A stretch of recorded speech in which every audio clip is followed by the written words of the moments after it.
Muy buenas noches y bienvenidos a Los Informantes. Aquí estamos, como siempre, como todos los domingos, con tres grandes historias. Hay golpes duros en la vida, pero ninguno tan devastador como el suicidio de un hijo. Peor aún, luego de lidiar por años con una depresión profunda, de tener sospechas de un abuso sexual y de terminar en medio de un escándalo nacional. Este es el dolor sin nombre y la búsqueda de respuestas de una mamá que sigue soñando con su hijo muerto. El cáncer de seno sigue siendo un desafío global enorme. Es la quinta causa de muerte en mujeres en el mundo y en Colombia sigue siendo el tipo de cáncer más frecuente según el Instituto Nacional de Cancerología. Como la clave está en detectar el tumor a tiempo, un médico creó un proyecto que vio la luz hace 7 años y que ya está en nuestro país. El método lo tienen en sus manos unas mujeres ciegas. El profesor Jean-Baptiste Hermosilla enseñó durante casi 30 años en la Universidad Nacional. Era una eminencia que se convirtió luego en una leyenda. Este francés decidió quedarse hasta el último día de su vida en Colombia, pero como no tuvo familia, escogió una muy particular. A sus 90 años se desprendió de todo lo que tenía y vive sus últimos días con mujeres ex prostitutas que lo cuidan como a un rey. Empecemos. Entre la avalancha de escándalos por abusos sexuales que ha puesto a temblar los pilares de la Iglesia Católica, hubo uno que conmocionó a Colombia: el suicidio de Daniel Osorio y el manto de dudas sobre los curas del Colegio San Viator. Pasó el boom mediático, pero no la falta y el dolor de la mamá. Andrés Sanina acompañó a Patricia Osorio en su búsqueda incansable de respuestas. Este es el dolor eterno de una mamá que sigue buscando la verdad mientras vive con el fantasma de su hijo muerto. Él deja una carta donde habla sobre el medio ambiente, lo de la apariencia, lo de que todo en esta vida es plata y que con la plata mueve todo y compra todo. Y dice que lo sacaban en camionetas a sitios desconocidos, a fincas que tenían muy lujosas. Ahí, dice él, me querían convertir en un prostituto. Con esa palabra él describe absolutamente todo.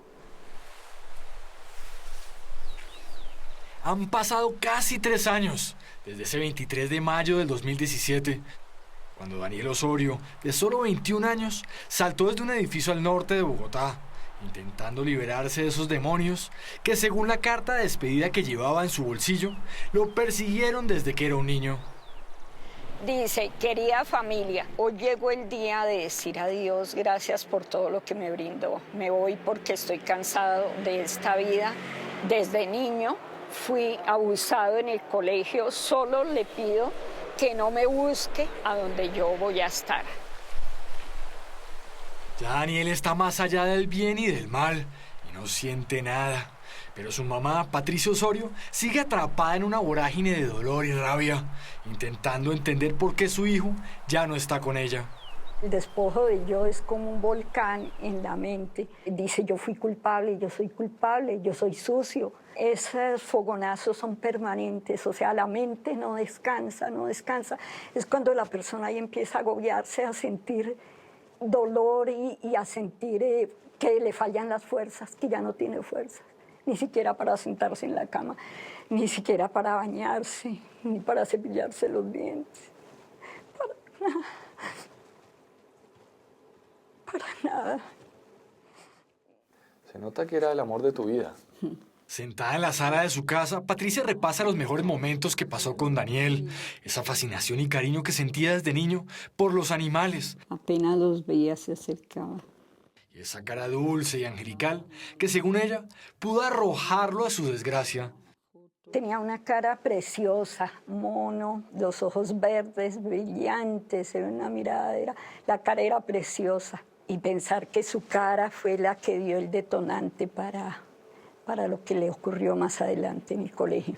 Madre soltera de 2 hijos, Daniel y Diana, Patricia se partió el lomo como profesora de colegio para conseguir la mejor educación que su dinero pudo pagar. El primer día de colegio fue con mucha expectativa porque me habían dicho que era uno de los mejores colegios, pero cometí el error más terrible de la vida.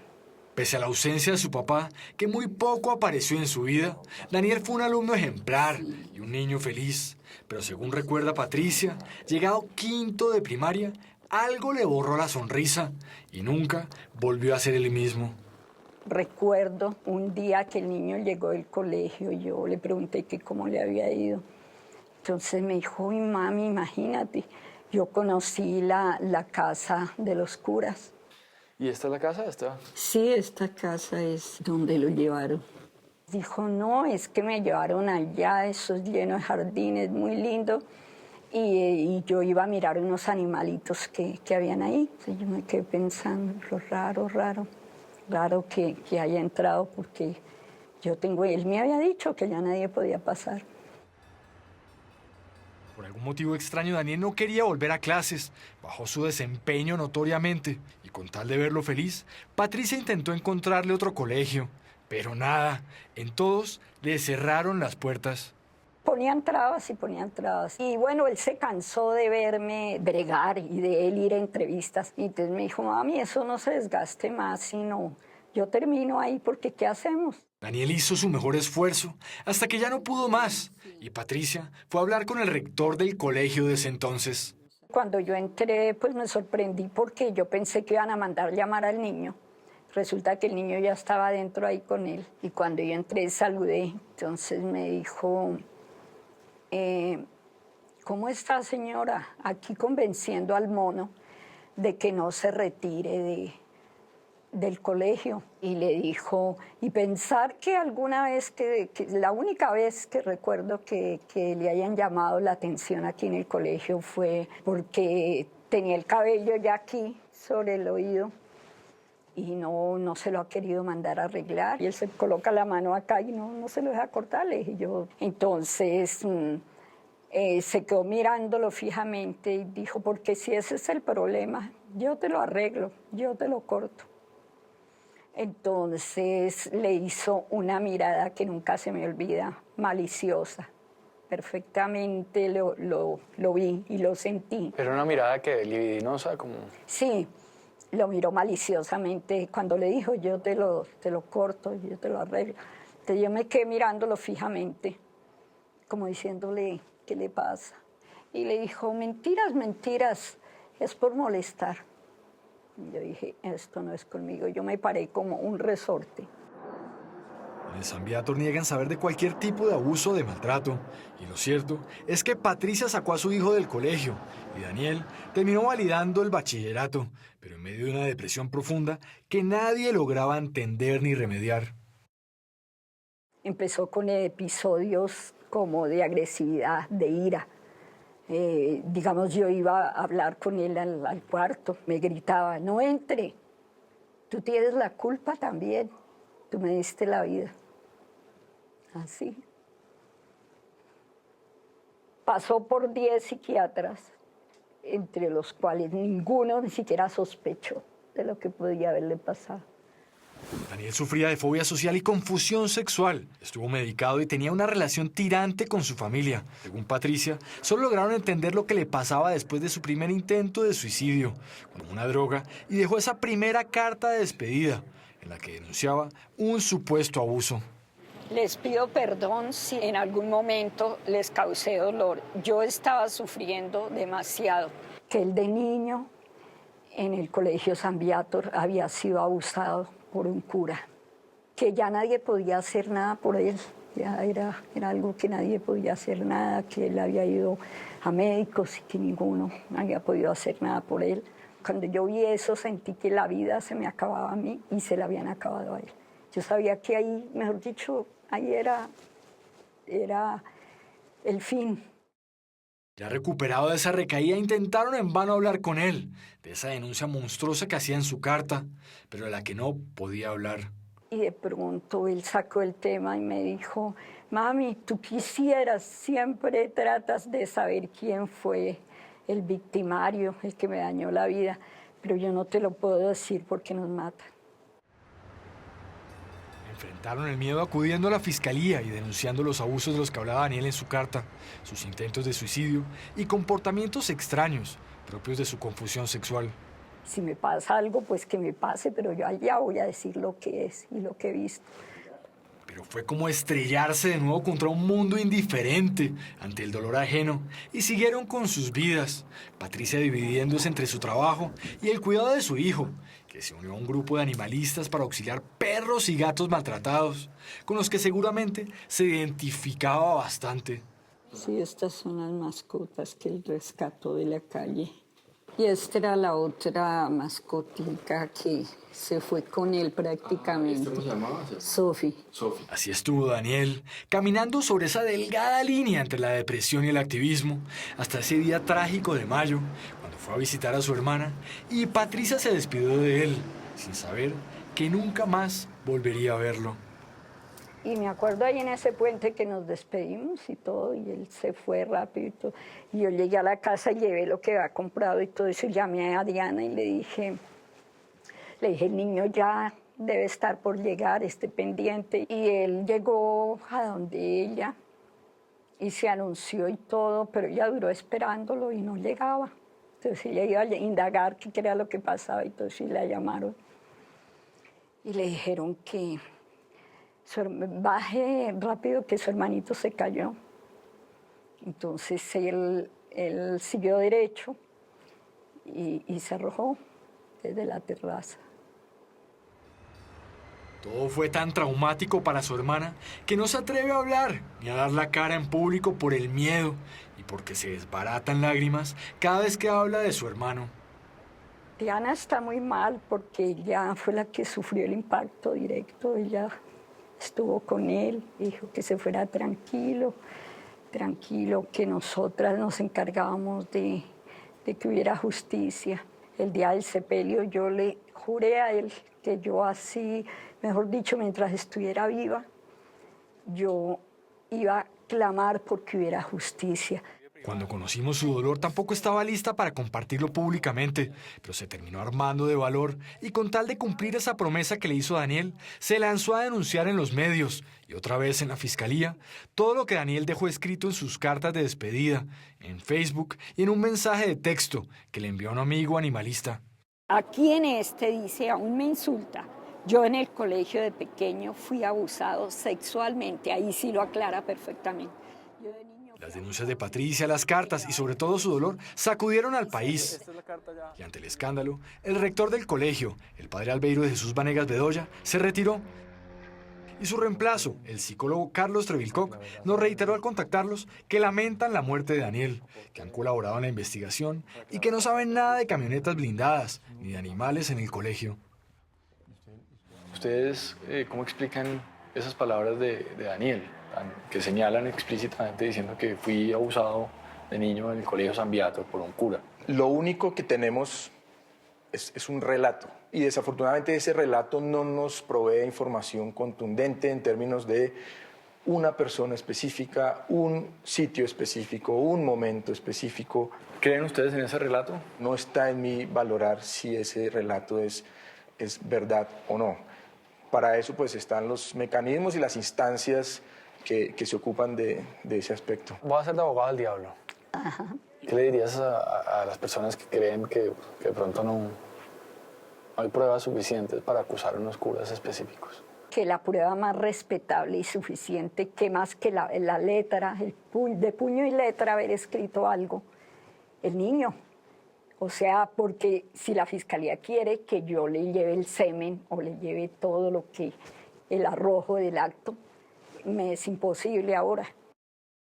Las cartas cuentan el milagro, pero no el santo, y después de casi 2 años del escándalo, las aguas turbulentas volvieron mansas a su curso. La fiscalía no ha podido armar el rompecabezas, no hay rastros de las camionetas blindadas, y menos del culpable, y en cambio sí un diluvio de preguntas sin respuesta que siguen atormentando a Patricia y generando un manto de dudas sobre el colegio. ¿Fue un abuso, muchos o ninguno?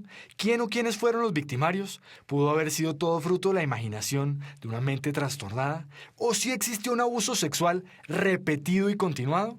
¿El colegio ha realizado alguna investigación interna sobre estas denuncias? No, digamos, en lo que reposa de los registros, pues sencillamente nos atenemos justamente a la misma información que entregamos a las autoridades. ¿Y qué saben del proceso penal? Nosotros no hemos sido notificados de que haya algún proceso penal andando en la Fiscalía General. O sea, no hay nada prácticamente. Pues sí, efectivamente, no hay nada. Fui a la Procuraduría, pasé una carta, fui a la Defensoría del Pueblo, fui a la Personería y simplemente le mandan a uno un funcionario y le dicen a uno cualquier cosa y lo sacan de lado. A Patricia la sigue persiguiendo la tragedia de su hijo. No ha dejado visitar su tumba cada vez que se cumple otro mes de su muerte. Yo creo en Dios y creo en la comunicación de mi hijo, que está ahorita conmigo aquí. Patricia anota en su cuaderno cada sueño que tiene con su hijo.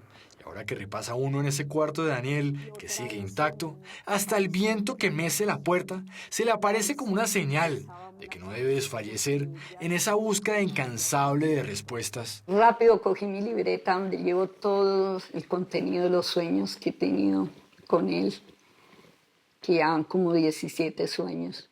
Y este último lo abracé y él también, y le dije, te quiero mucho. Y él me respondió y yo lo sentí tal cual, o sea, sentí sus huesos. ¿Podrá ser el dolor de madre o ese vínculo invisible y trascendental que la ata más allá de la muerte y la razón con su hijo? Pero ella siente hasta en el vientre que la muerte de Daniel no puede quedar impune. Solo entonces podrá descansar en paz y saber que historias como la suya no se repetirán por los siglos de los siglos. Amén.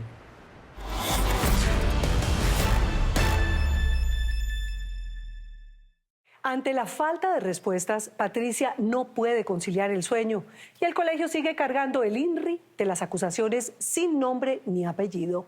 Así que cualquier información es más que bienvenida. Y si quieren profundizar en las respuestas del Samviator, pueden ver la entrevista completa en nuestro canal de YouTube.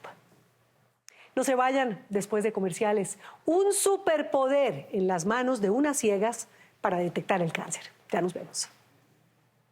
En el 2018 en el país se presentaron 13.380 casos nuevos y 3.702 muertes por cáncer de seno. Aunque la ciencia y la conciencia han avanzado mucho, todavía los números son impresentables para una enfermedad que, si se detecta a tiempo, se puede tratar. Un médico alemán, empeñado en encontrar una solución, se le ocurrió que los ciegos que tienen el tacto ultra desarrollado podrían ver eso que ni la ciencia, ni los autoexámenes, ni los doctores muchas veces pueden ver. El método tiene credibilidad y es muy útil para la medicina. Le echamos un ojito a las manos que salvan vidas. Aquí donde estoy viendo, como si el televisor estuviera dañado, puras como chispitas, como si el televisor estuviera dañado. Si volteo mi visión, alcanzo a ver que usted está ahí, pero no logro definir detalle. Lady García tiene 28 años y es ciega. A los 19 le dio una trombosis cerebral y por un mal diagnóstico las consecuencias son negras.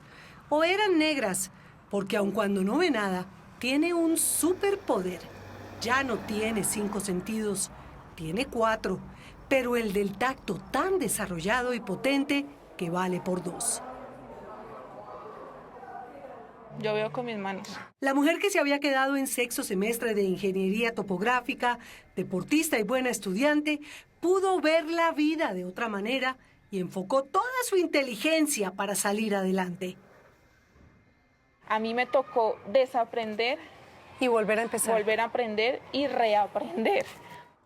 No fue fácil al principio, pero ya es independiente y gracias a su bastón verde, que indica que es una mujer con baja visión, se mueve con soltura por la jungla de una ciudad tan vibrante como Cali, como si viera.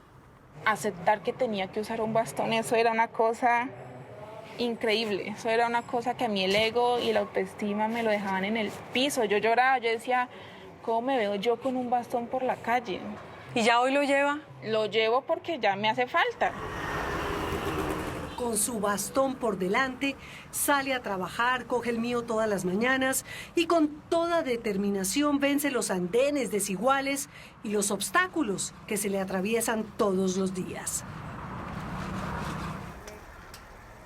Sandra Camargo tampoco ve, La luz de sus ojos se fue apagando despacio y un desprendimiento de retina la dejó ciega para siempre.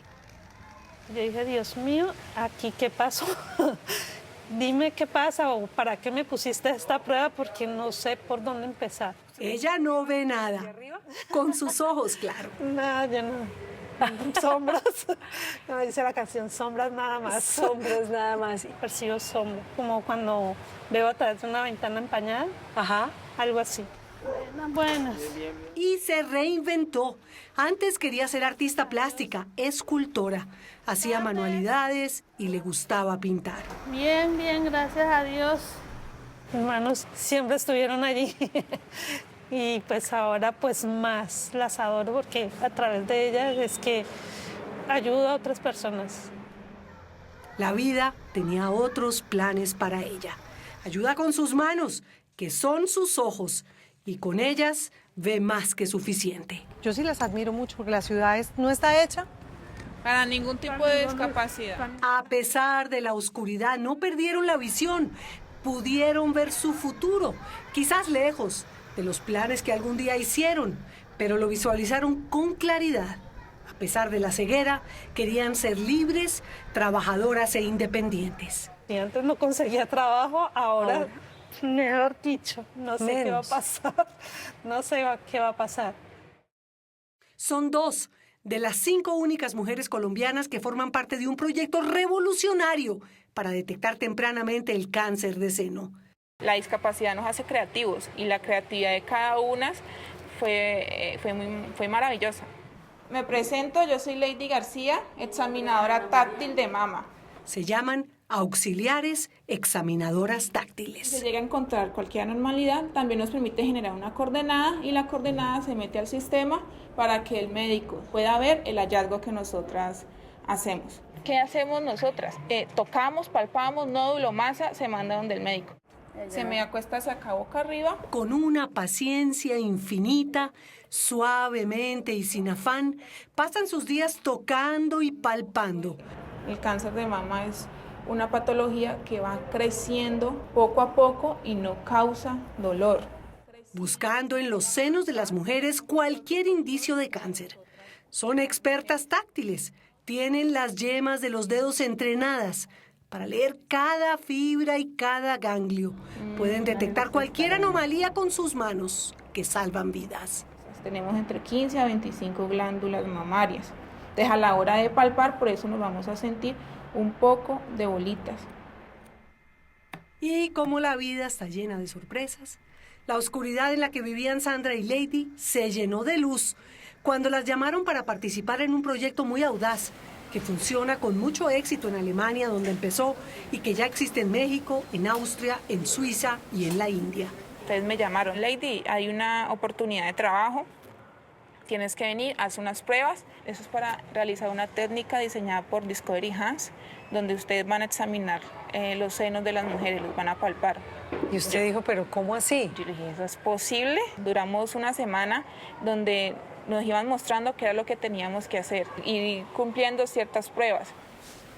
El médico alemán Frank Hoffmann había trabajado durante años en una clínica ginecológica frustrado por la cantidad de enfermos de cáncer de mama, convencido de que para evitar tantas muertes y tantas mujeres enfermas y tanto tratamiento, había que enfocarse en detectar el tumor a tiempo y lo antes posible. Se le ocurrió que los ciegos que tienen ultra desarrollado el sentido del tacto podrían ser una diferencia. Y así nació la Fundación Manos que Sanan. No, el doctor se craneaba de todo y era una por una y nos hacían tocar y hacían macrotipos. Usaban plastilina, ellos tenían unas mamas, ¿sí? como en este material sintético. Nos hacían tocar todo, o sea, todo fue una experiencia muy maravillosa porque la discapacidad nos hace creativos. Discovering Hands llegó de la mano de la Corporación Andina de Fomento a Cali. Después de un duro entrenamiento, expertas en braille y en todo lo que tiene que ver con la mama, estas jóvenes leen a sus pacientes con sus yemas y el resultado de sus tocamientos son un instrumento muy útil para los médicos que no tienen ni el tiempo ni la habilidad de ver lo que ellas pueden ver. hacérselo por lo menos una vez al mes. Y me empezaron a decir, ustedes tienen que estudiar un programa de medicina general y todo en cuanto a la mama. Todo nuevo para usted, todo, además. absolutamente todo. Nos hicieron aprender un vocabulario como de 500 palabras para poder entender el ámbito y en el contexto en el que nos íbamos a manejar. Ajá. Porque si nos iban a hablar de una ectasia, nódulo, una masa, un fibroquiste, bueno, cantidad de palabras que ni por acá se nos cruzaban, nos las tuvimos que aprender todas. Lo más difícil para Hoffman fue desarrollar el método para que las examinadoras pudieran transmitir la localización exacta de sus hallazgos. Se inspiró en un mantel cuadriculado, similar a un tablero de ajedrez, y diseñó la técnica de las cintas, con el lenguaje de braille, la suavidad de los dedos y la paciencia. Acostada voy a colocar 5 cintas en el área de sus senos. Estas 5 cintas me ayudan a mí, que tengo una discapacidad visual. Para el examen, a la paciente le ponen 5 cintas que hacen las veces de líneas cartesianas para que la examinadora tenga un mapa mental del cuerpo que va a explorar. Y durante casi 1 hora, con la sensibilidad de sus manos, puede detectar la presencia de masas con más eficacia y más intimidad que en un examen convencional. Muchas les da pena, así no veamos, muchas les da pena, pero precisamente yo les digo eso, tranquila que yo no veo. Entonces ellas, como la confianza y la familiaridad que nosotras tratamos de darles a ellas, que se sientan seguras, que es un espacio para ellas, que pueden conversar con nosotras. Dice el doctor que un autoexamen podría detectar una bolita de 2.5 milímetros. El médico, por sus habilidades y conocimientos, podría detectar un tumor o una anomalía de 10 a 20 milímetros. Pero Lady y Sandra, expertas táctiles, podrían detectar uno tan pequeñito e imperceptible de hasta 6 milímetros. Si nosotras mes a mes somos constantes examinándonos los senos, vamos a poder determinar cómo es nuestro tejido mamario. Cuando sienten o encuentran algo irregular, pasan el informe al médico general o al ginecólogo, que frente a ese hallazgo toma otras decisiones.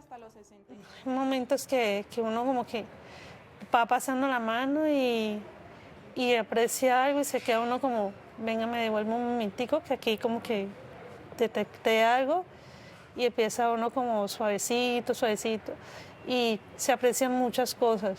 También se vuelve uno como también muy intuitivo en el momento en que está haciendo el examen. Nosotras en nuestra labor no hacemos ningún tipo de diagnóstico. Lo que nosotras hacemos es palpar un seno, si se encuentra algo, se remite donde la doctora o el doctor, quien esté a cargo, y ellos toman su conducta. Entre las dos, que llevan 3 años de examinadoras y han palpado más de 10.000 senos, 5.000 mujeres han pasado por sus manos expertas. Sandra aprovecha su sangre caleña, sus manos que como si estuvieran bailando, hacen con mucho ritmo un trabajo de vida o muerte. ¿Y a qué ritmo van?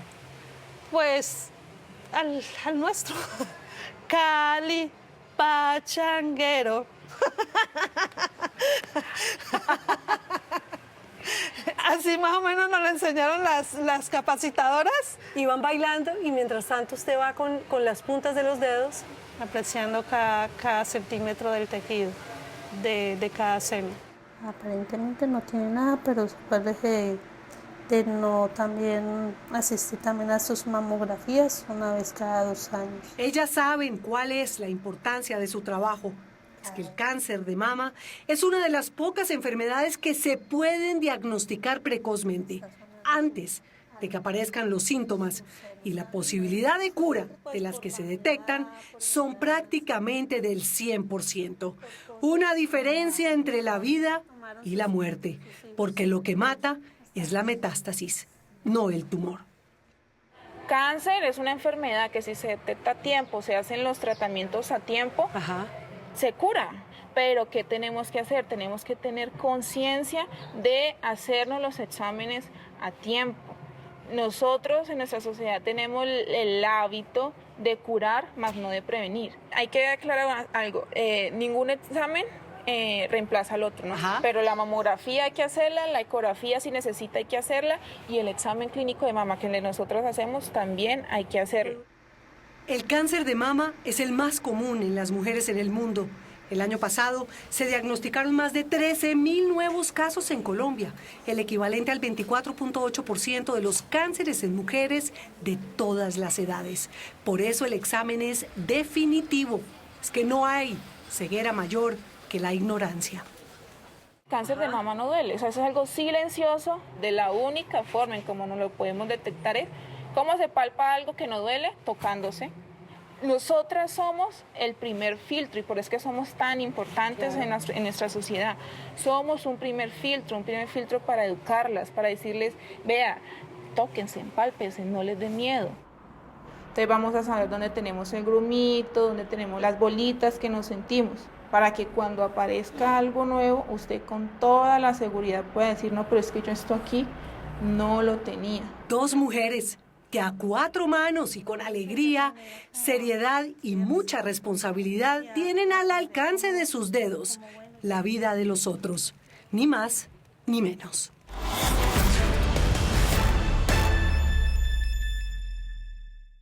Aunque en Colombia empezaron con 5 mujeres, la idea es que Manos Quesana se multiplique y ojalá muchos otros invidentes aprendan el oficio de examinadores. Ganamos todos, los enfermos y el sistema de salud. Pero mucho ojo, las manos mágicas jamás reemplazarán ningún otro examen. No se vayan después de comerciales. La vida feliz de un hombre que se despide rodeado de exprostitutas. Ya nos vemos.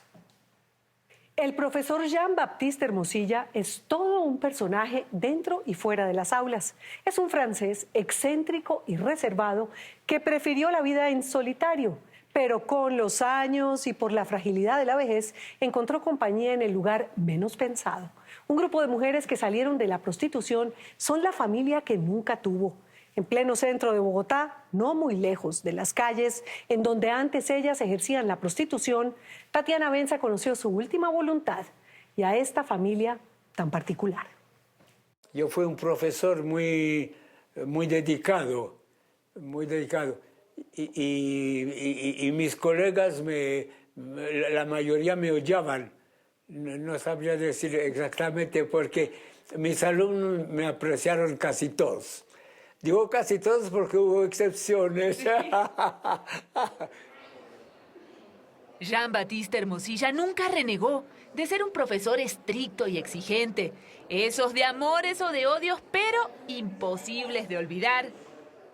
¿Tu merced qué clase orientaba acá? Yo dictaba matemáticas. Durante casi 30 años enseñó matemáticas en estas aulas de la Universidad Nacional. Todo un gran profesor, inconfundible, con su acento francés, su porte distinguido y el carácter implacable. Hubo una muchacha porque yo exigía que mis alumnos se levantaran cuando yo entraba a clase. Y esa muchacha no quiso levantarse. Yo dije, señorita, ¿usted se levanta porque yo lo exige o se levanta porque la echo del salón? Y entonces la eché. ¡Qué belleza! Así se ganó su fama entre los estudiantes, aunque a estas alturas de la vida, con 90 años, de aquellas anécdotas no le quedan sino risas. En Colombia descubrió su vocación de profesor hace 60 años, cuando llegó, embarcado sin saberlo, en un viaje que no tuvo vuelta atrás. Colombia para mí era completamente desconocida, ¿no? Claro. Pero me amañé y la prueba es que aquí estoy. Se amañó y se quedó. Jean-Baptiste Hermosilla le dedicó la vida a su profesión. Fue un solitario empedernido que nunca sentó cabeza ni se arrepiente. Yo preferí la soltería, la libertad.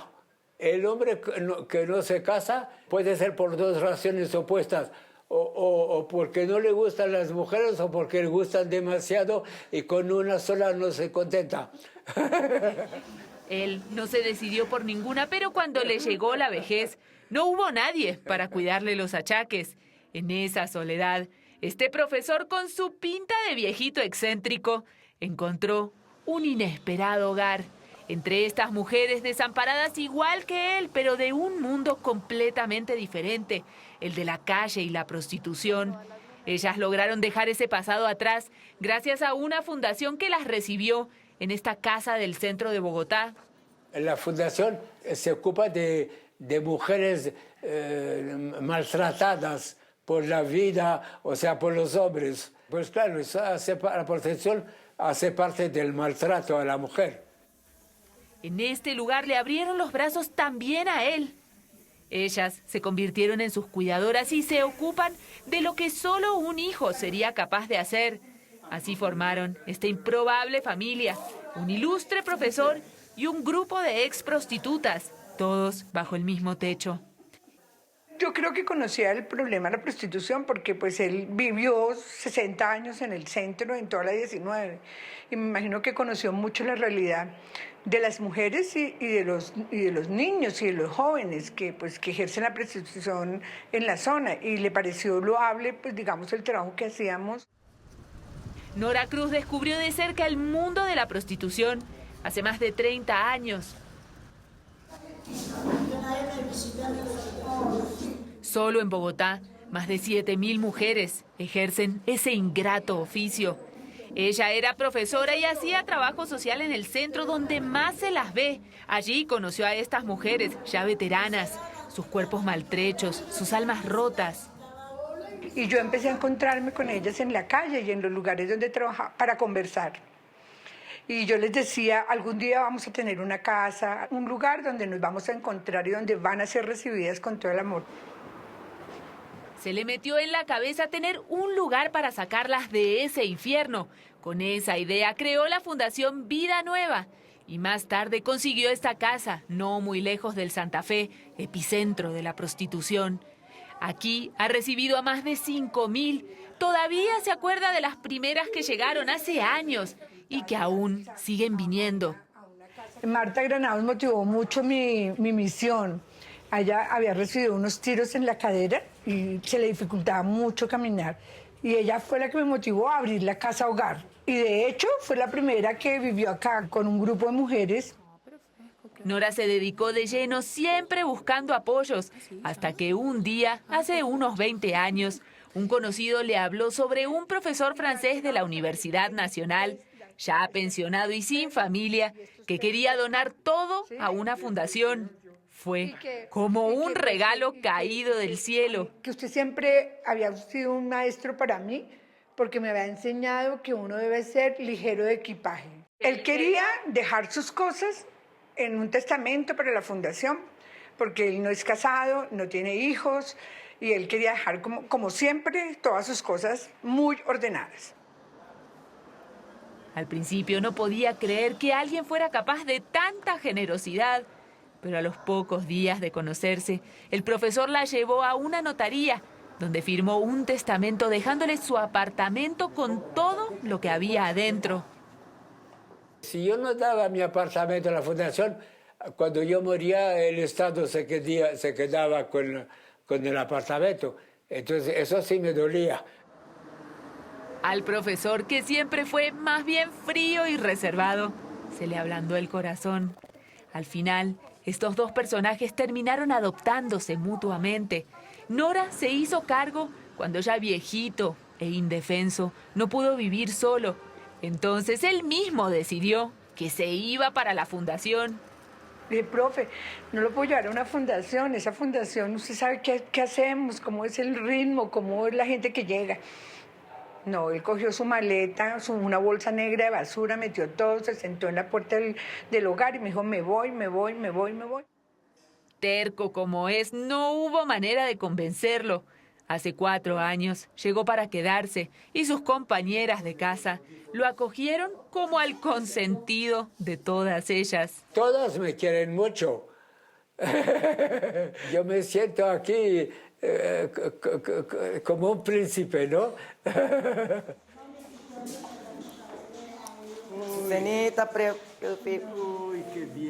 No le costó adaptarse a la vida en este lugar, a los ires y venires de las mujeres que llegan a la fundación.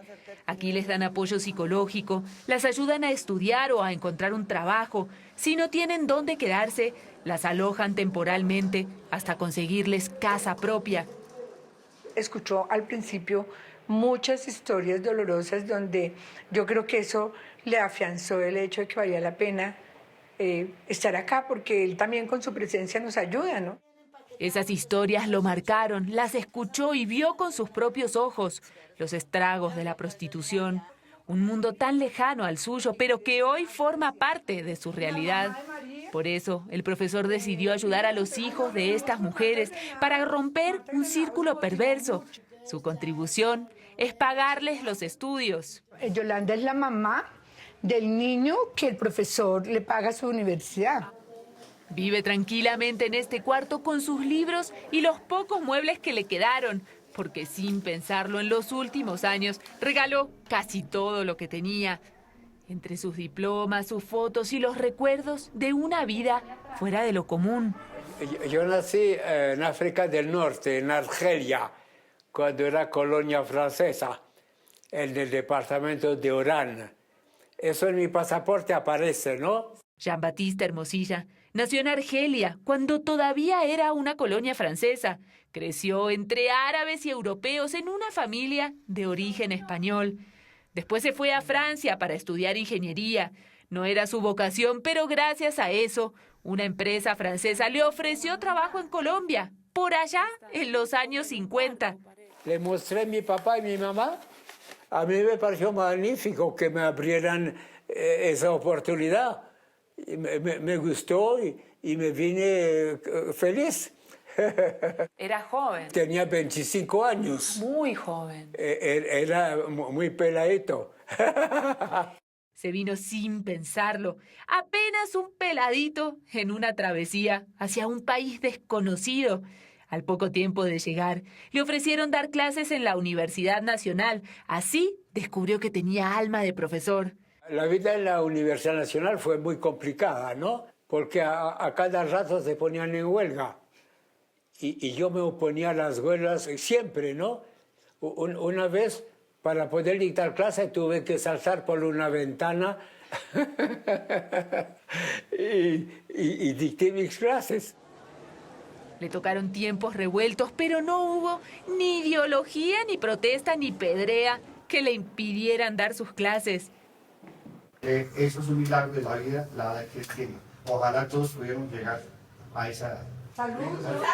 Sus estudiantes todavía lo homenajean y hasta vienen a visitarlo. Ellos fueron durante años su familia.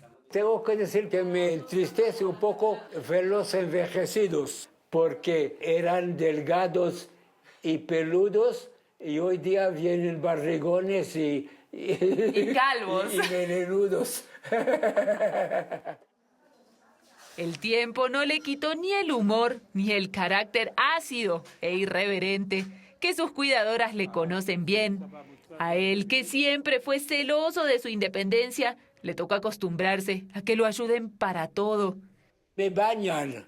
¿También? Sí, y me bañan en el baño de arriba y me bañan hasta lo que no se puede contar. Es que son muy atrevidas. Nora Barrios está pendiente día y noche de que nada le falte. Hace 8 años conoció la fundación y encontró un refugio para salir de su calvario en la calle. Estaba sola, vivía en el centro. Tenían una pareja, él me golpeaba. Y yo llegué acá precisamente en esos días en que estaba completamente destruida física, moralmente, y llegué y sentí esa tranquilidad, esa paz. Aquí pudo traer a sus hijas, empezar a reconstruir su vida y soñar con un futuro mejor. Desde hace 2 años vive en un apartamento en el último piso de la fundación y entre sus funciones está cuidar al profesor. Es una relación hecha de cariño, comprensión y solidaridad, más allá de las diferencias. Ya por lo menos yo ya rompí como esas cadenas, porque es que eso es una cadena. Conocí mamás trabajando con sus hijas. Ahora anda por estas calles del centro, pero con el profesor.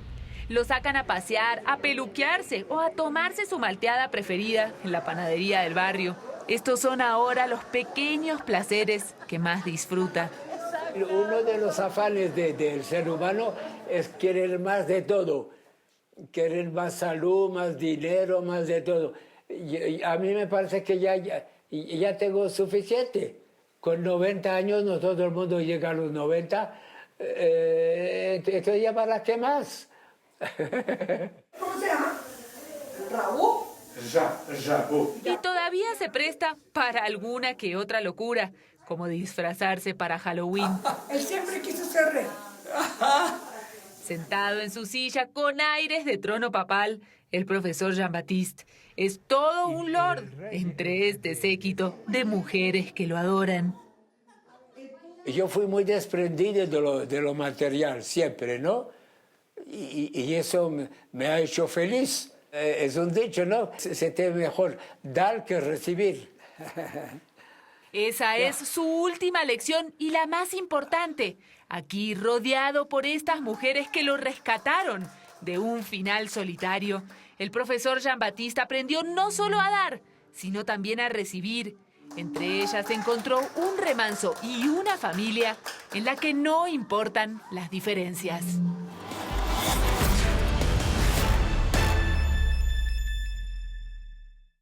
Mientras la Fundación Vida Nueva tiene planeado construir 8 nuevas casas para mujeres que salieron de la prostitución y están reconstruyendo sus vidas, el profesor ha dicho que se muda el día que ya no pueda respirar.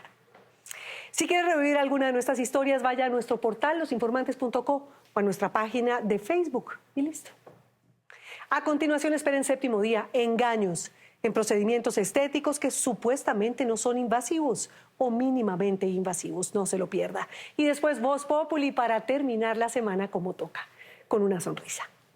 Nos vemos como siempre. Los espero el próximo domingo con otras 3 grandes historias. Que descansen.